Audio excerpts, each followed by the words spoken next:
Welcome, everybody, to the Andrew Cooperrider Show. Of course, I'm your host, Andrew Cooperrider, and today we'll be comparing the platforms of both Beshear and Cameron. Then we'll cover the AI company behind the JCPS bus debacle, which has quite a storied history of failure, which only points, of course, to more incompetence on JCPS's fault. And then finally, McConnell's Safer Communities Act that he got passed there in the Senate has been disastrous on several key school programs in Kentucky. We'll be covering that on today's show and so much more. But before we get into it, please make sure you like, comment, share, subscribe. If you are listening to this on the podcasting platform, please make sure you leave a review. And as always, please tell others about the podcast. Spread the word, let people know, because I think it's incredibly important to make sure we're getting as much information as we can about the politics that is going on right in our own backyard. But jumping into it, let's talk about the platforms of Beshear and Cameron. Now, recently, both Beshear and Cameron have unveiled their educational plan. Now, Cameron's catch-up plan, I covered it yesterday, mainly deals with starting the base pay of teachers, spending more money on tutoring and summer school, and then also as well bringing discipline back into the classroom.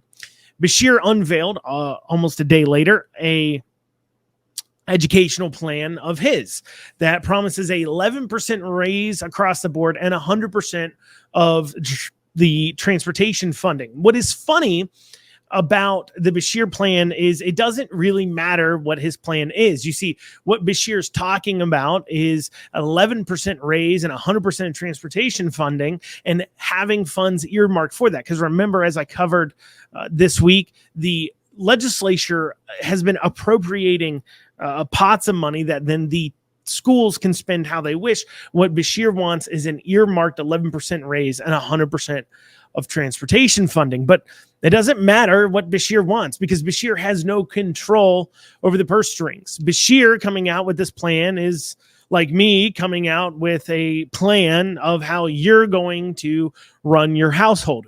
It doesn't matter. His opinion honestly doesn't matter. And when we're comparing those two plans, it's really like, here's what Cameron will do if elected, and then that's it. Because it doesn't matter. It just doesn't matter. Beshear's financial plan is irrelevant. He is irrelevant when it comes to how the money is spent, but that hasn't, of course, stopped the media from pushing this out there. Now, of course, people and Democrats are already calling on Cameron because he was making any plan at all. So they're calling him out because he'd make any plan on education. And they're telling him that he's trying to buy back the teacher votes, the teacher praises. In fact, the Herald Leader opinion writer Linda Blackford wrote an article and called the what Cameron is doing like an abusive relationship. Basically that Cameron and other Republicans have been calling teachers groomers and pedophiles, and now he's trying to buy back. Of course, that is ridiculous. If anything, he's trying to buy back what Bevin said about teachers specifically. As far as the groomers and pedophile comments, Linda Blackford is just showing how out of touch she is with educators that don't live in a far left liberal city. Because when you go out and talk to the vast majority of educators in Kentucky, they are very uncomfortable with how far left their profession has come. And they understand there's a difference between going after the administration and the far left policies they're pushing, and of course, the liberal agenda. And calling teachers groomers and pedophiles, well, if you're a teacher who wants to teach young children about homosexuality at a very young age, and you are obsessed with doing that, or you're a kindergarten teacher like the one we played for you, I believe earlier this week or last week, down in Florida, who was really, really upset that he couldn't tell his kindergartners about his gay dates.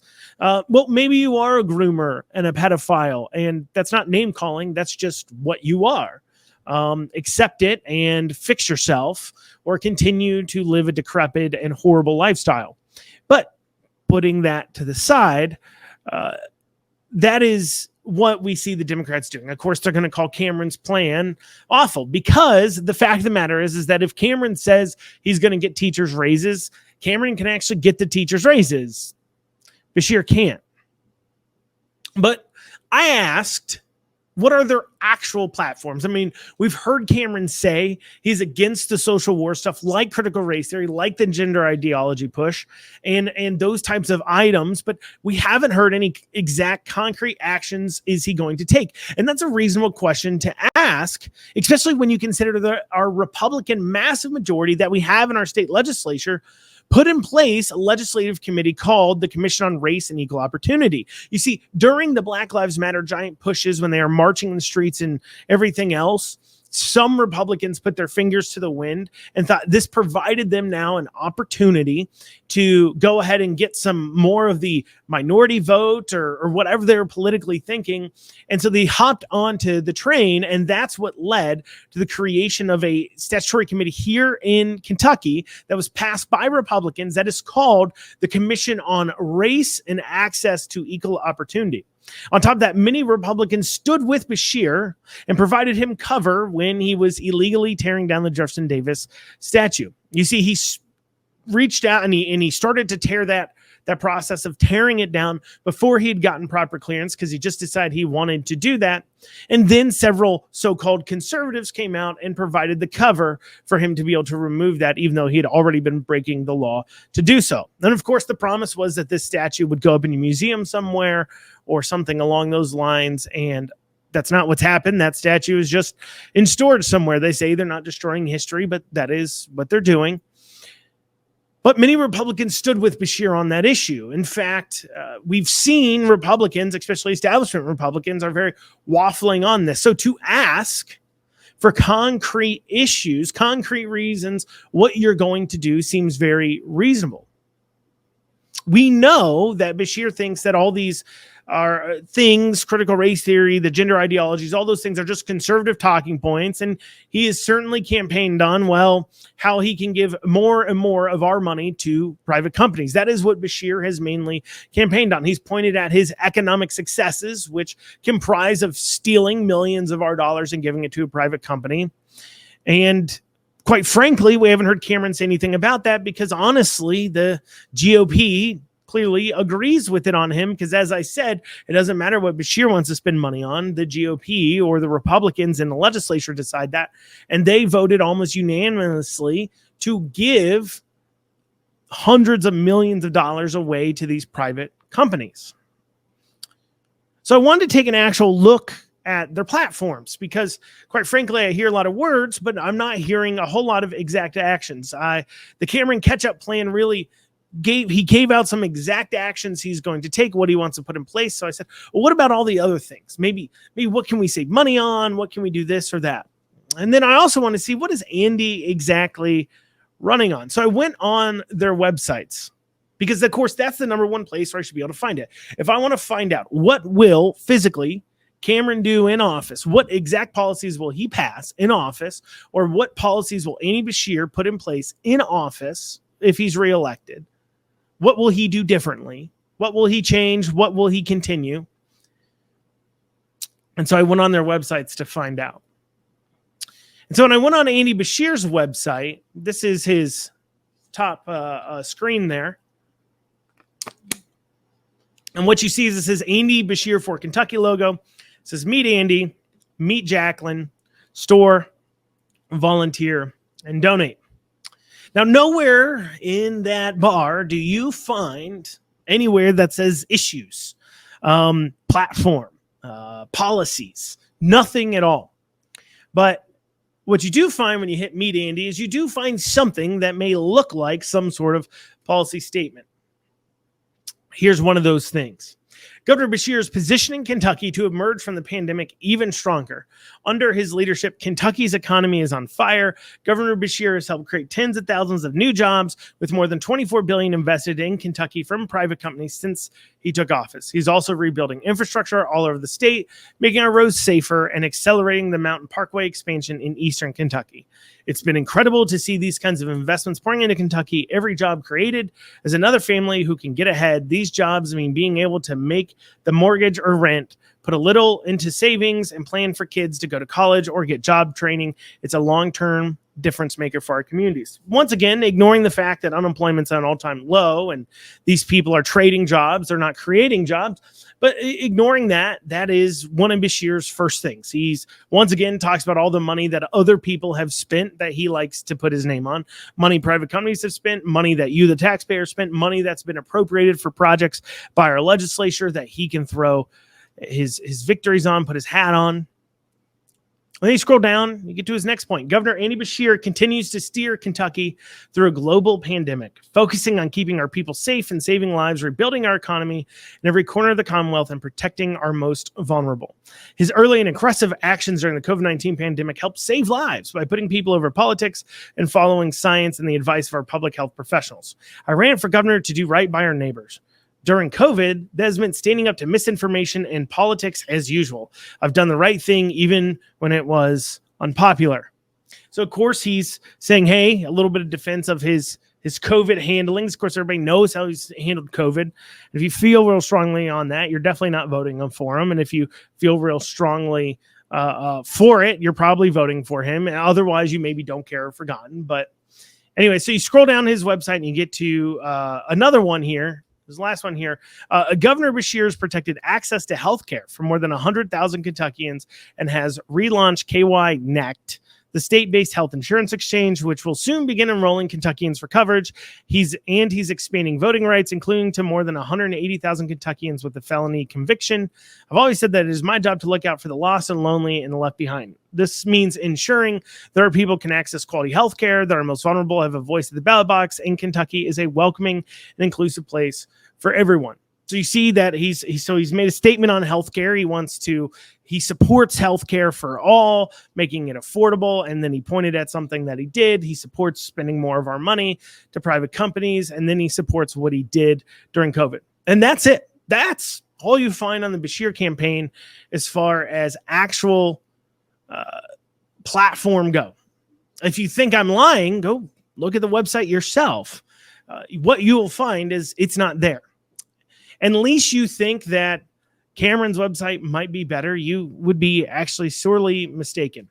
Here's Cameron's top of the website. You can't really see it because somebody in his team has decided to do a white to blue fade without considering the fact that the words at the top are white.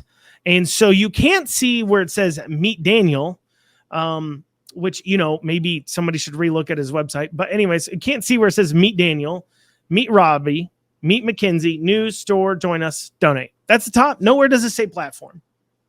What's worse is when I go into Meet Daniel, the place where I hope to find, like I found in Meet Andy, I found some things. Hope I could find something. This was all I could find that actually talks about what he would do as governor. It's the only time he actually says these words. As governor, Daniel will fight hard to protect law enforcement. A Cameron administration means that victims, not criminals, get our priority. Daniel was honored to be endorsed by his 2019 campaign for Attorney General by the Kentucky Fraternal Order of Police. So nothing on there of any kind of platform at all. Maybe in debates, if they start to debate, we might be able to compare and contrast on things that actually swings voters that people actually care about. You see, Beshear's handling of COVID is why I will personally never vote for him. And it's maybe a lot of reasons why people will never vote for him. But if you want to win over people to vote for Cameron, well, that's not enough. Because you can't just, there's a lot of people that maybe don't care about COVID, forgotten about COVID. And then also it's about turning those people out. There's very few people like me and maybe like you listening who remembers what Andy did during COVID and how horrific it is and how unimaginable it is. And even more so, it's harder to get those same people to turn out to vote, feel motivated by it, or feel that that's a good enough reason to vote for Cameron. But once again, we're not addressing these voters in the middle. Maybe they don't care about COVID. So what are you going to do to get them to vote for Cameron? What are you going to do to push them out? You have to give them a reason. And when I point this out, when I say, look, we need a reason to vote for Cameron, the number one thing I'm told is, well, at least he isn't Bashir. That isn't good enough. It's not good enough for an election that's going to be super close. It's not good enough for independents and swing voters. That is not good enough when you're running against a governor who does enjoy high approval ratings, because most people have forgotten how much he hates you and how much he hates your freedoms and liberties.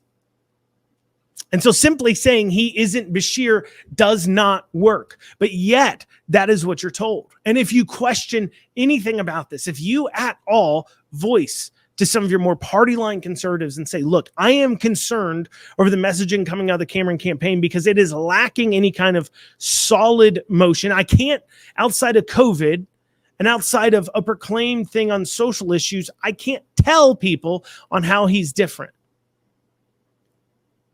And that can actually be a big problem, because if you're somebody who maybe you want to feel inspired to turn out, well, the social issues, you may be intelligent enough to look at the actions of Republicans, some Republicans on these social issues, and say it's at least half-hearted sometimes, and be suspicious of certain Republicans. You can look at their actions, like I said, on CRT, and certainly be suspicious. And you can look at that and say, well, geez, if I have Daniel Cameron and he has the same massive spending policies as Andy Bashir, well, that means the legislature now will just sign off on it. And maybe I'm a fiscal conservative. Maybe I don't want to see this massive more and more spending. Well, the only way I get to fight it is by pitting the two against each other, Democrats versus Republicans. That is something that people are thinking. You can hate me for voicing it. I'm not saying it's my opinion. I'm just being honest to those who care about this race to understand what they're up against, because I'm seeing a lot of laissez-faire action that doesn't tell me they're taking it serious, and it doesn't tell me that they think this is going to be a close race. Because if you're looking at a close race, well, he isn't Bashir, doesn't get it done. I mean, look, let me give you some examples of what I'm talking about. Okay. And this is just my humble opinion. If the race is going to be close, it is my opinion that Cameron has got to start giving concrete policy examples outside of COVID, outside of social issues, of where Bashir has failed and made your lives worse. Bring up things like Cabinet for Health and Family Services is dealing with this child problem. And part of that is because they refuse to partner with religious groups, not showing those Kentucky values. Pointing out that spending millions upon millions of dollars to bring in new businesses doesn't work and doesn't cause growth, especially if people aren't working. Pointing out that we have a workforce participation rate. That is the biggest economic problem facing Kentucky right now, and nobody's talking about it in this campaign yet. I hope during debates we can hear it, but that is the biggest issue that we're facing. How do we get people back to work?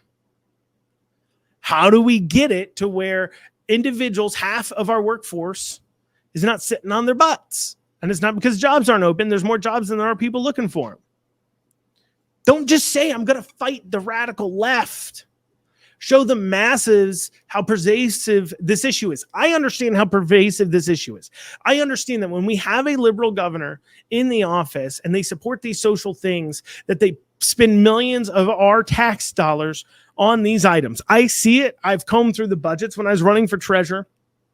I pointed out a lot of these millions of dollars, tens of millions of dollars of spendings, say we will cut every single DEI government funded job and program.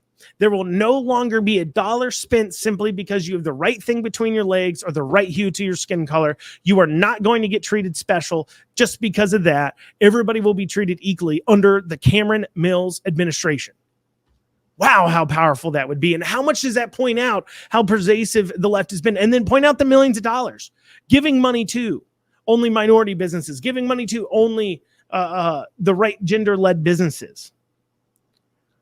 DEI consultants to make government entities more inclusive. We've spent millions on that as a state, as a taxpayer. And you can point to that. That is inspiring to those small groups. What they're doing, they're both doing it where they're not really talking about their platforms and things. That works for the masses. That 100% works for the masses, because the average mass doesn't even going to go look at his website. The average person is going to go vote. They've probably already made up their mind. They're going in, they're hitting straight R, straight D, they're walking out. Or they're going to vote off those TV ads that you run that in 30 seconds, you're not going to know a thing about what they're actually going to do in the first place. Or they're going to vote off that piece of mail you sent them. And obviously that little piece of card, they're not going to know what you're going to do in the first place. That is how they're going to vote. And I get that. That works for the masses being as general. But if you think this is going to be close, which I believe it will be, where it's come down to 5,000, 10,000 votes, that's where you're trading in the margins. You're trading with people sort of kind of like me, who are pretty well informed, aren't easily bought off. I mean, how many independents do you know? I know a lot of independents and third-party people that are simply independents or third-party because they're disgusted with how much the Republican Party itself seems to say one thing then do another. How are you going to get those people to turn out? How are you going to get them to vote for you? And it's got to be more. You got to give those people, if it's going to be close, if it's not close, you don't got to worry about them. But if it's going to be close, how are you going to inspire those people to turn out? How are you going to give them a reason to vote for you more than just, well, he isn't Bashir? Because to those people that left the Republican Party simply because, and I'm not going to pretend there's a lot of them. There's not. But if it's a close race, those are the people you got to turn out. Those are the people you got to get to vote for Cameron. Those third-party people, too, that have left the party for the same reason. Or those people who feel left behind or feel like they're not really a part of the Democrats anymore, but they don't feel really too comfortable with the Republicans. You got to give them more of a reason than just, well, I'm not Bashir. It's a great reason not to vote for Bashir, but why is that a good reason to vote for you? All right, Jefferson County Public Schools, their AI issues behind their massive bus debacle are pervasive, and they have quite a track record, the AI company does, of awfulness. We'll have more right after this short break. Let me tell you guys about an event that I'm actually emceeing on September 16th. It's the Constitutional Kentucky's 4th Annual Liberty Dinner. Let me tell you, this is a great time with amazing food. You're going to hear some great speakers like Lee Watts from Patriot Point, Second Amendment advocate Lucretia Hughes Cluckin, and of course, yours truly. Do all this while enjoying an evening surrounded by liberty-loving individuals like yourself. Get your tickets now at constitutionalkentucky.com. Once again, that is constitutionalkentucky.com. Purchase those tickets before supplies run out. 859 Print has local service and low prices. I personally have done tons of business with them. And I can tell you, whether it is getting things printed off, sending direct mail, making business cards, buying TV ad time, digital marketing, they can do it all. And as a special for listeners of this show, they're offering 10% off any and all print services using code RIDER2024. That is code RIDER 2024 for 10% off. Check out 859 Print. You'll be glad you did. All right, Jefferson County Public Schools, as we all know, they've had this massive problem with these bus routes. In fact, school has been canceled for the last about a week or so. Elementary and middle school are just coming back online today, in fact. We'll see how well they handled the busing. This episode comes out, obviously, at 1 o'clock, so we'll see how well they handled it come the morning, at least, but you know, we've talked a lot about this issue, several episodes that talk about it, but we've mentioned in passing that these new routes that were created by this AI system was a big part, I guess, of the reason of failure. I mean, the real failure, of course, is JCPS leadership is just trash, is just garbage. But putting that to the side, I mean, they literally fail on everything. And they know common sense, which we're going to go through here in a second. But putting that to the side. Outside of that, so the issue here, or part of the issue or background here, is there's this company called Alpha Route, which is this AI system used to route buses. Okay. Now, Alpha Route has quite a storied past of failing, yet this didn't stop JCPS from spending at least, if not more than $500,000 of our money on it. And this despite JCPS being massively underfunded. I've been told many a times over the last week or so that JCPS is underfunded. What do we expect? They just haven't been getting in the money like they're supposed to. This is all down dirty Republicans' fault, but yet they have $500,000 to spend on a company that you could tell off the bat was a gigantic failure. See, Alpha Route promises the sky. You see, with less and less bus drivers, schools all over have had to get creative. Now, they've gotten creative in looking at systematic changes as to why suddenly there's so many bus drivers that they're short. Now, has JCPS called for maybe benefit reform and other liberal policies to be reformed that have allowed people to not work to such a degree that everyone has a worker shortage, that workforce participation rate is at all-time lows, that in general our workforce participation rate is awful in Kentucky? No, of course not. Did JCPS take part in any discussions about workforce participation and how that would help solve their teaching and busing and substitute and all these issues? Nope, don't think they did. Did they put, I don't know, in place new disciplinary actions or policies to make the working environment less awful to bus drivers? Because, you know, you're offering them more and more money. It's not getting the job solved. You look at it and you say, look, outside of doubling this pay, is there any amount of money we can pay at this point to really solve it?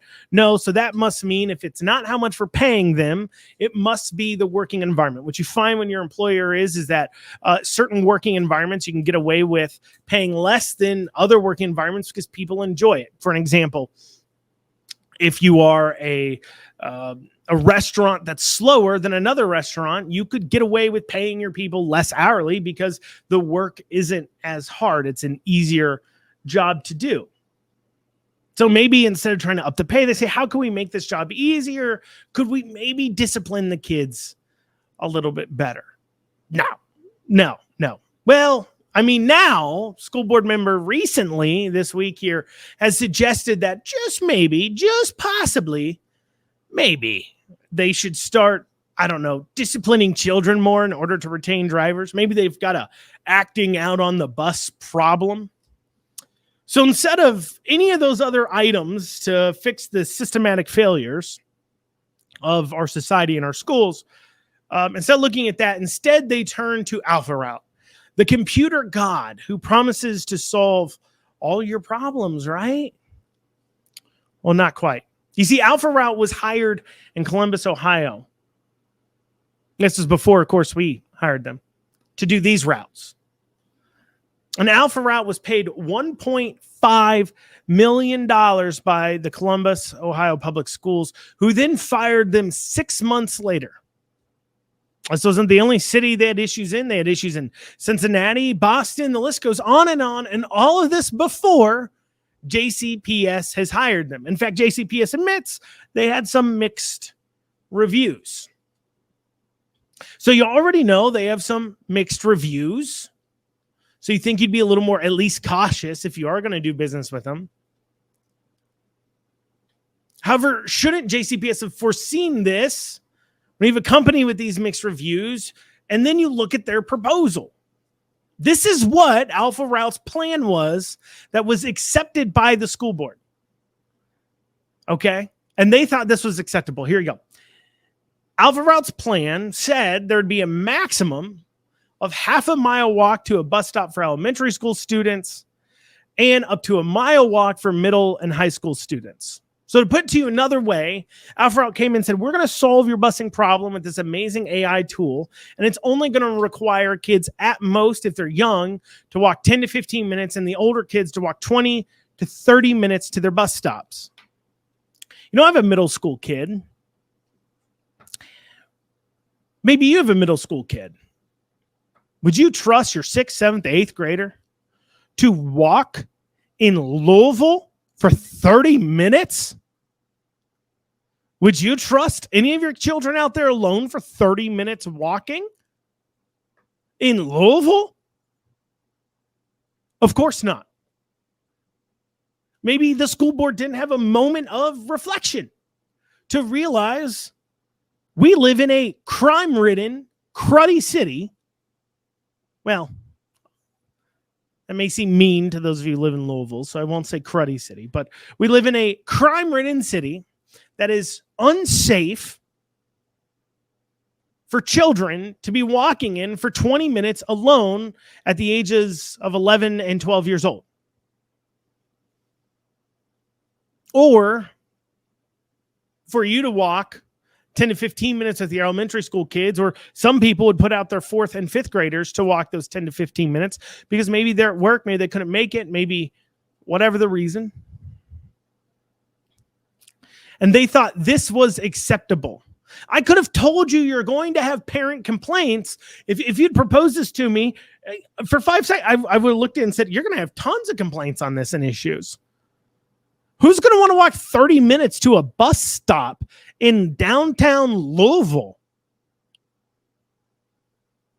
Who's going to want to do that? We've seen kids recently in Louisville getting shot accidentally in drive-bys waiting at bus stops, and we're going to send kids to go walk for 20 to 30 minutes on top of maybe waiting for the bus because, of course, you don't want to cut it too close. So we're talking, 40 minutes outside in Louisville waiting for the bus?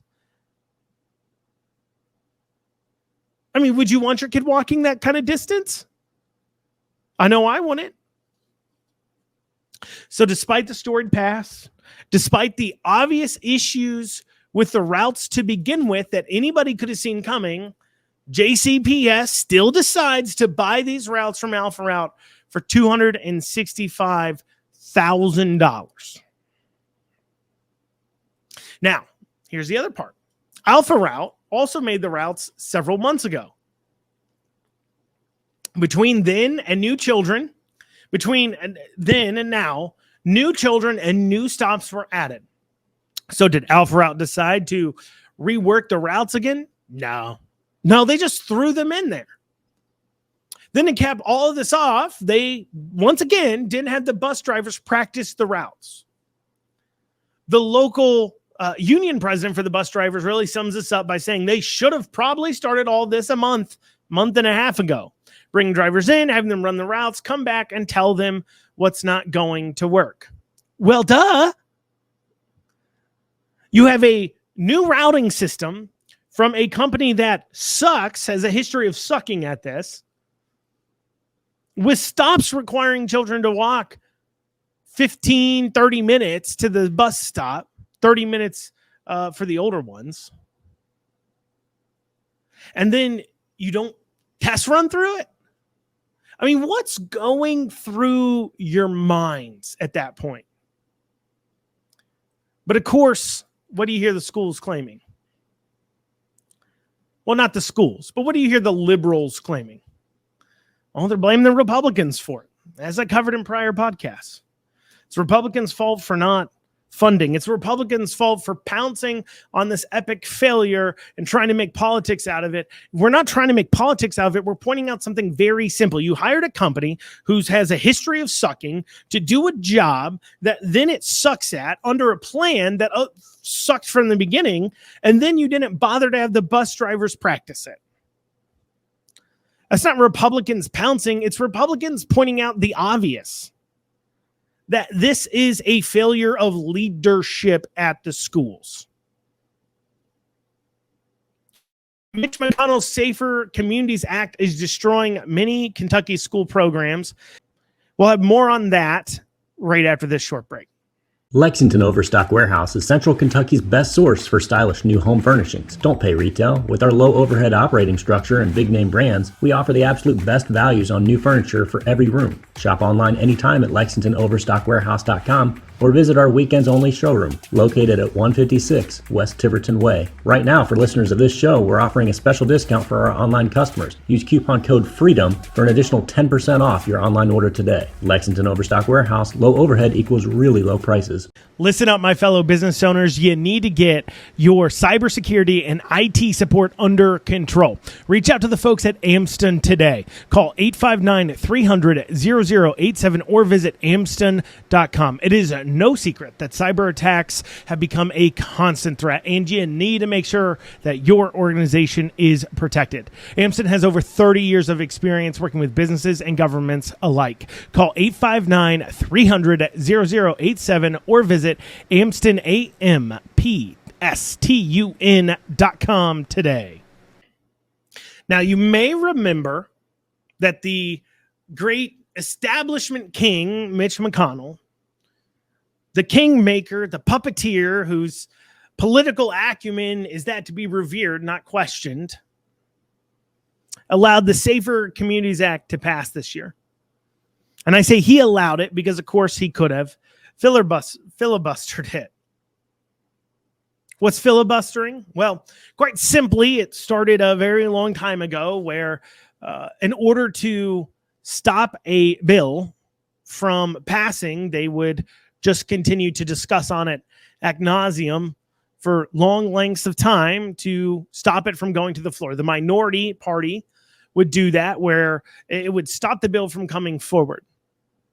And this was called a talking filibuster, and you could only choose to end the discussion of a bill if at least 60 of the senators voted yes. Over time, because they realized how much this was just stalling up things, they decided to just move it to a simple vote. You didn't need to stand on the floor and talk about the bill. Just simply put, if they didn't have 60 votes to move the bill forward from discussion, well, then they would just go ahead and put the bill to the side and then move forward with it.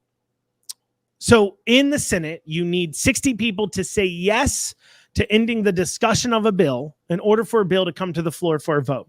So even a bill only gets 52 yeses, that means there are 8 people who said yes on ending the discussion but didn't vote yes on the bill. There's only a few types of bills that don't go through that process, but almost all of them do, including the Safer Communities Act. Now, what is the Safer Communities Act? Well, it provided funding for red flag gun laws. For those of you who don't know what red flag gun laws is, that is a legal process where you have your guns taken away from you without being accused of a crime or anything else. So basically, your neighbor or a family member can simply say, I don't like him having guns. I think he's a threat to himself or others. Call up the police. They can then take away your guns, and then you have to stand in front of a judge and prove you deserve to have your guns back.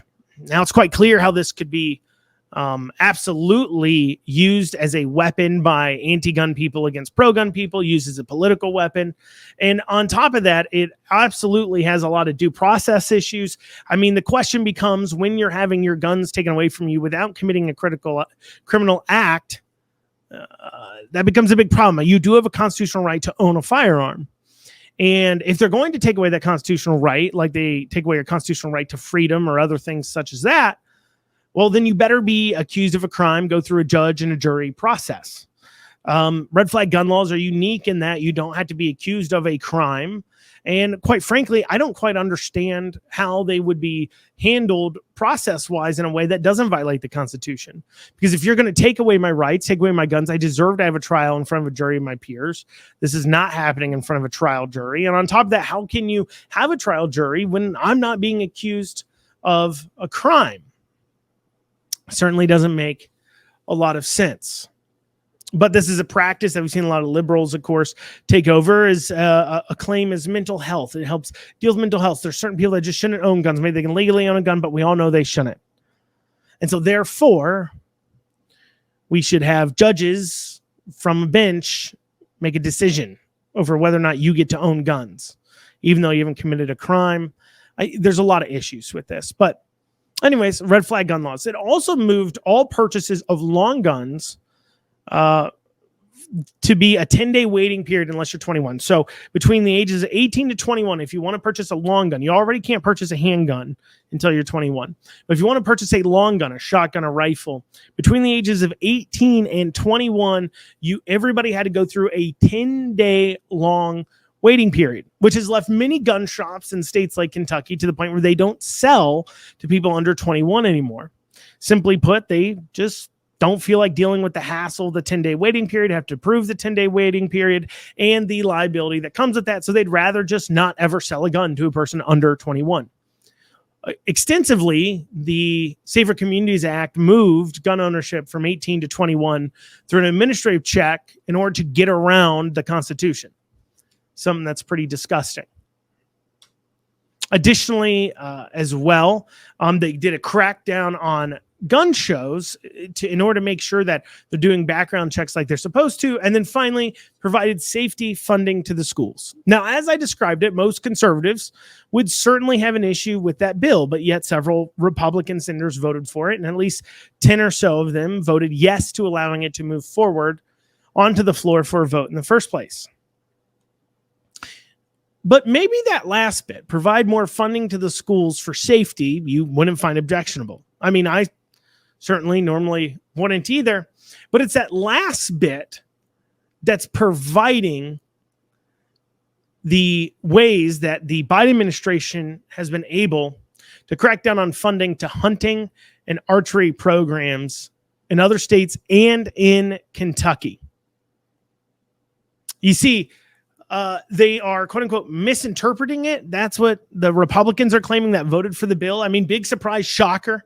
You gave the Democrats more power over gun control. You gave them more power over our constitutional rights. You gave them more power to be able to attack our hunting, our fishing, our archery, and they're using it in order to not fund those programs. And now Republicans are shocked by it. You know, what I said at the beginning about how Mitch McConnell is a great political expert and a massive great puppeteer. Maybe he was, but clearly he's missed a few steps or two because he's the one who gave this weapon to the Democrats in the first place. And now you have kids all across the country and Kentucky looking at not being able to continue their archery programs. Now, one of the leaders pushing back against this is actually a 8th grader named Kimber Collins from Letcher County. Now, she's a fairly accomplished archer who just recently won a $1,750 scholarship for taking first place at the International Bow Hunting Organization's World Championships, archery championships. She's really kind of pushing the way, leading the way a little bit there nationally on this topic. Now, she says she's trying to stay out of the politics of it, of course, but she just wants to be able to shoot her bow. Seems reasonable. But, of course, that's not what the Biden administration wants to do. And apparently that's not what McConnell wants to do. The claims are, of course, that Biden, all these B's, Biden is just misinterpreting it, but you wonder if it was done on purpose. And you also wonder, why would McConnell have ever supported this bill in the first place? I mean, isn't he actually a conservative? Well, no, not really. This goes into McConnell thinking he's smarter than he is. This goes into McConnell having missed a step. This goes into McConnell's getting old and politically isn't as skilled as he used to be. Because he doesn't actually care about the Second Amendment clearly. If he did, well, this never would have passed. The Second Amendment was always to Mitch McConnell a issue to create a political smokescreen in order to be a convenient pawn in a scheme to say, well, you don't want to vote for the liberals, they'll take away your guns. That's what it's been to McConnell, but now he was worried it was becoming a political liability. Remember earlier when I talked about how when Black Lives Matter was on the rise, you saw several establishment Republicans put their fingers to the wind and they jumped on board with putting in place things like this Commission on Race and Access to Equal Opportunity and tearing down statues in order to see that as an opportunity maybe to seize some votes.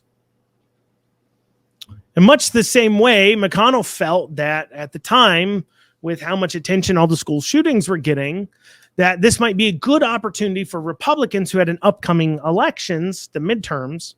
There's been a good time for him to get a bill passed, a bipartisan bill, to show that Republicans are easier on the issues. Maybe it would help build that red wave. That's what he thought. Now, I personally believe things that are constitutional rights should never be treated in that way, but that's not what McConnell thought. McConnell decided that this was a good decision for him. And of course, it's conjecture.